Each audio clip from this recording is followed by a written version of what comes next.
I caught my wife cheating, but that was just the start. Then my 85-year-old grandmother shocked everyone by getting pregnant. And the father? The same man who destroyed my marriage. This isn't a joke. It's a twisted, real-life nightmare you have to hear to believe. I'd like to start by saying, I never thought this would happen to me. I never imagined my life would spiral into a mess of lies, betrayal, and family secrets that felt like they belonged in a bad soap opera. But here I am. And the truth is, sometimes the people closest to you are the ones who cut the deepest. I was married to Jenna for 6 years. 6 years that felt like a lifetime, mostly good, but with cracks I didn't want to see. We met in college, fell in love quickly, and married young. I thought we had it all figured out. A nice house, weekend barbecues with family, future plans. We were what most people called a normal couple. At first, everything seemed perfect. Jenna was charming, funny, and ambitious. We shared hobbies, we talked about kids, and we built a life together. I was proud to call her my wife. I introduced her to my family with a huge smile on my face, and they loved her. She fit right in. But looking back, I realized there were subtle signs I ignored. Little things like Jenna getting distant sometimes, being on her phone a lot, secretive text messages she'd quickly hide when I walked by. I chalked it up to stress, work deadlines, life pressures, and told myself to be patient. I guess denial is a powerful thing. Then came the night that shattered everything. I had planned to surprise Jenna by coming home early from work. It was a Thursday, a random weekday, but I thought I'd get to see her, maybe make dinner together. But when I walked in, the house was empty.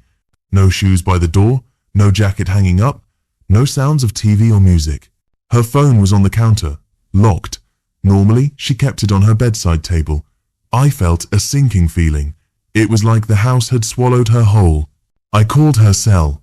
No answer. I texted. No response. I checked her location sharing on Find My Friends disabled. That was strange. We always shared locations for safety. The next day, I started watching more closely. I tried to ignore the nagging feeling, but it only grew stronger. Jenna was always busy or tired. She started coming home late from work or not coming home at all. One evening, I found an old pair of unfamiliar earrings in her purse. She said they were a gift from a colleague, but something didn't sit right. I checked her messages not to snoop, I told myself, but because my heart wouldn't stop racing and I needed to know the truth. What I found made my blood run cold. Photos, texts, flirty messages from a man named Ryan, weekend trips she hadn't mentioned, secret meetings, and worst of all, plans to meet up at a hotel. The betrayal cut deep.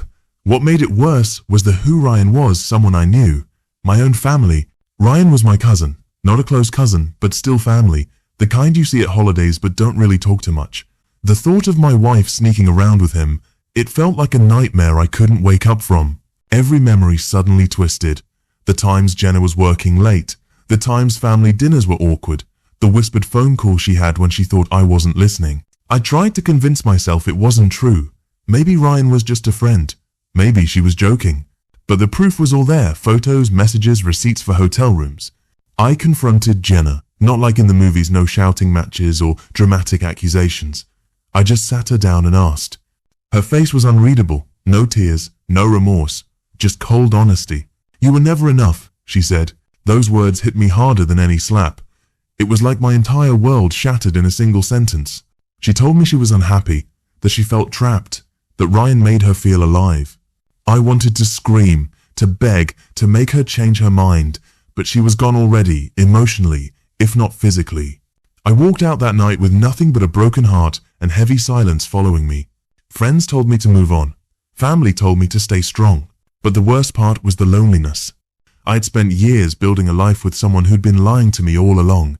I questioned everything, my judgment, my worth, even my sanity. Looking back, I see all the signs I missed. The way Jenna suddenly cared a lot about her appearance, the secret phone calls, the trips she never explained, the sudden coldness toward me. But at the time, I was blind. I wanted to believe in us. I guess love sometimes makes you the most stubborn fool. What I didn't realize then was this was only the start. The betrayal was bigger than just Jenna and me. It involved family, people I thought I could trust. And soon, that betrayal would get even more complicated and unbelievable. But for now, this was my breaking point. The night I lost my marriage. The night my life turned upside down. Little did I know, days later, the story would take a turn so wild, no one could have seen it coming. When I thought my life couldn't get any more chaotic, it hit me like a wrecking ball. My 85-year-old grandmother was pregnant. Yeah, you read that right. Pregnant. At first, I couldn't believe it. I thought maybe someone was messing with me or it was some cruel joke. But no, it was true. And the man responsible was the same man who had torn my marriage apart. Before I get ahead of myself, let me explain how this insane revelation came to light. After that brutal night with Jenna, I retreated into myself. I couldn't face family, friends, or even my own reflection. The house felt hollow without her. I spent my days in a haze, replaying everything, searching for answers. One day, my phone buzzed with a message from my cousin Ryan. I debated ignoring it, but curiosity got the better of me. To my shock, he wasn't apologizing or explaining. Instead, he sent a cryptic message. "You need to talk to Grandma. It's urgent." At first, I thought he was mocking me, but something in his tone felt serious, almost desperate. Grandma was always a strong woman. At 85, she was sharp, full of life, and the glue that held our family together. She had raised me and my siblings through tough times, her stories filled with wisdom and humor. I hadn't seen her much lately. Life had been complicated, but I decided I had to see her. Maybe Ryan was right. When I arrived, Grandma was sitting on her porch, knitting like she always did. She looked up and smiled, but there was a tension in her eyes I hadn't seen before. I sat down, unsure how to start. Then she said it, almost casually. "I'm pregnant." For a moment, I thought I misheard. "Grandma? What?" She nodded, as if it was the most natural thing. "I know what you're thinking," she said. "It's unbelievable, but it's true, and you need to know who the father is." I braced myself. She took a deep breath and looked me straight in the eyes. "It's Ryan, my cousin. The same Ryan who betrayed my wife. The same Ryan who betrayed me." My mind was spinning. How? Why? What was happening? Grandma's voice softened, her eyes misty with emotion. "It started a few months ago. Ryan came to visit me, out of the blue. He seemed different, troubled, confused. He told me things about himself, about us, about what he wanted." She paused, gathering strength. "He said he regretted everything, he was lonely, and he said he loved me." I was stunned. The idea of Ryan and Grandma together felt surreal, but she continued. "We started spending time together. I know what people will say, but it brought me joy I hadn't felt in years. And then the real shocker. One thing led to another, and now here we are." I felt a storm of emotions crashing through me: anger, confusion, betrayal, disbelief. How could this happen? How could my grandmother, my rock, be involved with the very man who destroyed my marriage? I wanted to yell. I wanted to run. But mostly, I just wanted to understand. I knew I couldn't keep this secret, but telling my family would shake everything to its core. Word got out quicker than I expected. At family gatherings, whispers filled the air. Some were angry, some were in shock, and others just didn't know what to think. My parents struggled to accept it. They pleaded with Grandma to reconsider. But she was firm. "I'm old, yes, but I'm still alive, and this baby is a blessing." Ryan was torn. When I confronted him, he was a mess, guilt written all over his face. He admitted everything. He confessed how lonely he'd been, how he never meant to hurt anyone, and how his feelings for Grandma had grown unexpectedly. But there was no excuse. No apology could undo the damage. Watching all of this unfold was like living a nightmare I couldn't wake up from. I was forced to face the mess my family had become. I grieved for my marriage, for my trust, for the family I thought I knew. But amid the chaos, there was a strange sense of hope. Grandma's strength reminded me that life can surprise you in the worst ways and sometimes in the best. The road ahead won't be easy. There will be difficult conversations, judgments, and more heartbreak. But I'm learning that family is complicated. It's messy, painful, and unpredictable. And sometimes, the people you think you know best can shock you the most. After the chaos with Jenna and the shocking news about Grandma, I thought I'd reached the absolute bottom. But life had one more brutal twist in store. It came in the form of a confession, a moment so raw, so gut-wrenching, it changed everything. The confession came from Jenna. We hadn't spoken much since the night I caught her. There was an invisible wall between us, a silence that swallowed every attempt at conversation. But then, out of nowhere, she called. Her voice was quiet, almost fragile. "I need to talk to you, please." Despite everything, part of me wanted answers, closure, maybe even some kind of forgiveness. So, I agreed to meet her at a small cafe we used to go to when things were better. When I saw her sitting there, I barely recognized her. The confident woman I once loved looked broken, eyes red from crying, hands trembling. She didn't waste time. "There's something I have to tell you, something you deserve to know." I braced myself. Jenna took a deep breath and began. "I wasn't just cheating on you with Ryan. There's more. I didn't want to hurt you, but it's time you hear the truth." My heart pounded. What else could there possibly be? She looked down at her hands, hesitating. "I was pregnant." The words hit me like a punch. I stared at her, unable to speak. "It was mine," she said, voice shaking. "But I lost the baby." I was overwhelmed with conflicting emotions, relief, sorrow, anger. "I'm so sorry," she whispered. "I should have told you sooner. I didn't know how." I wanted to yell, to scream. Instead, I sat there, numb. Then she continued, "There's more. Ryan wasn't just my lover. He's your cousin, yes, but he's also been manipulating everyone. He's the reason Grandma's situation is like it is. He's a liar." I felt the weight of betrayal sink deeper. Jenna's eyes met mine, full of regret. "I never wanted any of this to happen. I loved you once, but I got lost." Her confession opened a floodgate of memories, late nights, secret calls, stolen moments I never saw coming.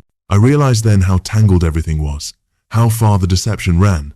After she left, I sat there for hours trying to piece it all together. How had my family become so fractured? How had the people I trusted the most become strangers? That night, I made a decision. I wouldn't let this break me. I had to find the truth, every last piece. And if it meant facing Ryan and uncovering every lie, so be it. Because in the end, I needed to know what really happened. Days later, I confronted Ryan again, more determined than ever. He broke down, confessing everything, the lies, the manipulations, the twisted relationships. He admitted he'd used Jenna and Grandma for his own gain. Hearing it all was devastating, but it was also a relief. At least now, I had the full story. I realized family isn't just about blood, it's about trust, loyalty, and honesty. And sometimes, those bonds are the hardest to repair. But despite everything, I'm choosing to heal, to rebuild. Because life doesn't stop at betrayal. It's messy, painful, and unpredictable, but it's also filled with hope. I thought I had seen it all, the betrayal, the heartbreak, the family drama, but the truth was far more twisted than I could have ever imagined. This part of the story is what I call the shocking connection. The moment when all the pieces fell into place, but in the most disturbing way possible. It started on a gloomy afternoon.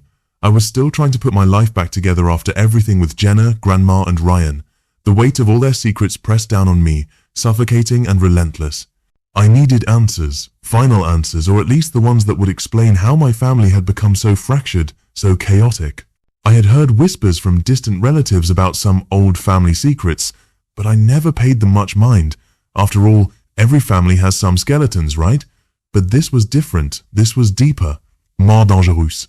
One day, while cleaning out Grandma's attic, I stumbled across a dusty box of old letters and photographs, the kind you don't expect to find, especially when you're not looking for anything specific.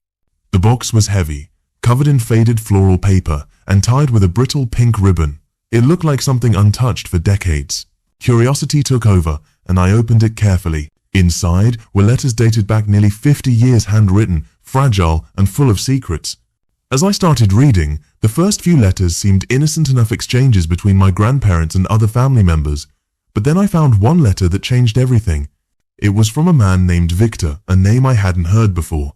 The letter was addressed to my grandmother. In the letter, Victor professed deep love for her, speaking of plans to run away together, to start a new life, far from the judgments of their family. It was filled with passion, hope, and desperation. The problem? The letter was dated exactly 50 years ago, during the time my grandmother was married to my grandfather. It was a secret affair. I was stunned. This wasn't just a story about Grandma getting pregnant at 85. This was a story that had been brewing for decades. But it got worse. I found more letters revealing that Victor wasn't just a secret lover, he was also Ryan's biological father. My mind reeled. That meant Ryan, the man who destroyed my marriage and was now involved with my grandmother, was not just my cousin by family name, he was connected by a tangled web of secrets and betrayals that stretched back generations. It was like my family's history was a twisted novel of love, lies, and deception. The more I read, the more I understood how deeply Ryan's presence had disrupted everything. It was no coincidence. He carried with him the shadows of past sins, carrying on a legacy I never wanted to be a part of. I sat there for hours, piecing together the story from the letters, photos, and faded memories. My grandmother's youth had been marked by forbidden love and painful choices. Victor had left abruptly, leaving her heartbroken and alone, but not before they had a child Ryan's real father. My grandfather never knew. Ryan grew up in the shadows of these secrets, never fully knowing where he belonged. And now, decades later, he had returned, weaving chaos into our lives once more. I felt a mix of anger, sadness, and a strange kind of pity for Ryan. His life had been shaped by lies and abandonment, but there was no excuse for what he did to me, to my marriage, and to my family. I had to confront him again, armed with this new truth. When I told Ryan what I'd discovered, his reaction was a mix of shock and relief. He confessed he had suspected the truth, but never dared to face it. He said his reckless behavior was a way to escape the pain of never truly belonging. For a moment, I saw him as a broken man, struggling with the weight of generations of secrets. But that didn't mean I had to forgive him. This connection, this shocking link between past and present, gave me a new perspective on everything. It explained the chaos, but it didn't excuse it. It was a reminder that family is complicated, sometimes dangerously so. As for Grandma, learning about her secret past gave me a new respect for her strength. She had lived a life full of sacrifices and silence, carrying secrets that shaped our family's fate. The baby she carried at 85 was another chapter in a long story of resilience. This revelation also forced me to rethink my own identity, where I came from, and what family really means. It wasn't just blood or names, it was the stories we carry, the truths we hide, and the choices we make. In the end, this shocking connection changed me. It made me realize that sometimes the most painful truths are the ones that set you free. After uncovering the tangled web of lies, betrayals, and shocking family secrets, I knew one thing for sure. I couldn't just sit back and let Ryan get away with everything. The destruction he caused to my marriage, my family, and my peace of mind demanded justice. It wasn't just about revenge. It was about reclaiming control of my life and exposing the truth so that no one else could be hurt the way I was. But revenge isn't as simple as it sounds. It's not a single moment of anger or a quick, explosive confrontation. It's a slow-burning fire, fueled by every betrayal, every lie, every heartbreak. And I was ready to light that fire. I started by carefully gathering evidence. I needed to build a case not just in my mind, but in reality, proof of Ryan's manipulations, lies, and the damage he had inflicted on everyone around him. I went through old messages, recordings, financial records, and even talked to people Ryan had wronged, but who were too afraid or ashamed to speak out. Piece by piece, the story unfolded in a way even I hadn't expected. Ryan wasn't just a reckless liar, he was a master manipulator, weaving deceit into every relationship he touched. He'd lied to Grandma, exploited Jenna's feelings, and worst of all, used my trust as a weapon. With this evidence in hand, I planned my move. I couldn't just confront Ryan in private. That would give him the chance to twist the narrative, to play the victim again. No, this had to be public. It had to be undeniable. It had to be a moment that would shake everyone to the core. I reached out to family and friends, carefully selecting those I trusted to stand with me. I organized a gathering, not just a casual reunion, but a reckoning. Everyone who had been hurt or betrayed by Ryan was invited. It was time for the truth to come out in the open. The day of the gathering was tense. I could feel the weight of anticipation hanging in the air like a thick fog. People whispered in corners, casting furtive glances toward the front of the room where Ryan was seated, unaware of what was coming. I took the stage with a steady voice, determined but calm. I know many of you have questions about what's been happening, about the lies, the betrayals, and the pain. Today, I'm here to share the truth. Not because I want to hurt anyone more, but because the truth is the only way we can heal. One by one, I laid out the evidence, screenshots of messages, recordings of conversations, photographs, and testimonies from people Ryan had hurt. The room fell silent as the weight of the revelation settled over everyone. Ryan's face went pale. His usual smirk vanished, replaced by shock and desperation. I didn't give him a chance to respond. Instead, I handed the floor to Grandma. She stood tall, despite her age and the recent turmoil, and spoke with a strength that took everyone by surprise. "I've carried my own secrets for decades," she said, "but I refuse to be silenced anymore. Ryan has caused enough pain. It's time for truth and justice." Her words echoed through the room, giving voice to the pain so many had felt but never spoken aloud. The confrontation was more than I expected. People started sharing their own stories, betrayals, lies, and heartbreaks they'd hidden for years. the room became a chorus of voices demanding accountability. Ryan tried to defend himself, but no one was buying it anymore. The mask was off, and the truth was shining brighter than his lies. That night marked a turning point. Ryan was cut off from the family. The legal actions began, and for the first time in a long time, I felt a glimmer of peace. But revenge wasn't just about punishment. It was about reclaiming my life. I started focusing on healing, repairing relationships, building new trust, and rediscovering who I was outside the shadows of betrayal. I knew scars would remain, but I was ready to face the future. Because sometimes the best revenge isn't destruction, it's survival. And that's exactly what I planned to do. After everything that happened, the heartbreak, the betrayals, the shocking revelations, I find myself at a strange crossroads.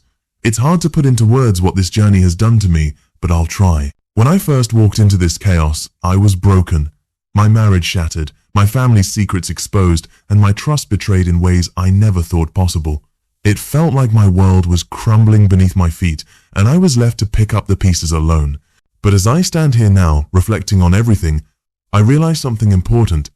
Pain, no matter how deep, can teach us about strength. It can reveal who we really are beyond the surface. This story, my story, is not just about betrayal or revenge. It's about survival, about facing the darkest moments and choosing to rise anyway. I learned that family is messy. It's complicated, full of imperfections, and sometimes riddled with secrets we wish we never knew. But it's also about love, forgiveness, and the possibility of new beginnings. My grandmother's story reminded me of resilience, how even after decades of silence and sacrifice, she found a way to embrace life's unexpected twists.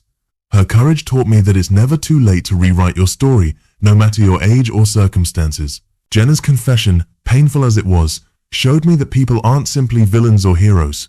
We all make mistakes. We all get lost sometimes, and sometimes the path back is through truth and accountability. And Ryan, well, his downfall was a harsh reminder that deception can destroy lives, but it can't erase the power of honesty and justice. I'm not saying everything is perfect now. Far from it. Healing is a process, and some wounds take time to close. But I'm moving forward stronger, wiser, and more determined to live a life defined not by the betrayals of the past, but by the choices I make today. To anyone watching who might be going through their own storm, whether it's family, drama, heartbreak, or feeling lost and alone, know this. You are not defined by what happens to you. You are defined by how you respond. It's okay to feel hurt, angry, and confused. Those feelings are real and valid, but don't let them keep you stuck. Find your truth, speak it, seek the support you need, and remember, sometimes the most unexpected chapters bring the most growth. Thank you for listening to my story. Sharing it has been both terrifying and healing. I hope it inspires you to confront your own challenges, to hold on to hope, and to never give up on yourself or those you love.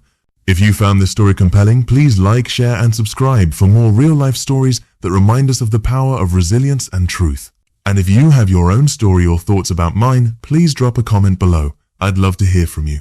Remember, no matter how dark it gets, there's always a way forward. And sometimes, the greatest victories come from the hardest battles. Stay strong, stay true, and keep fighting for your happiness.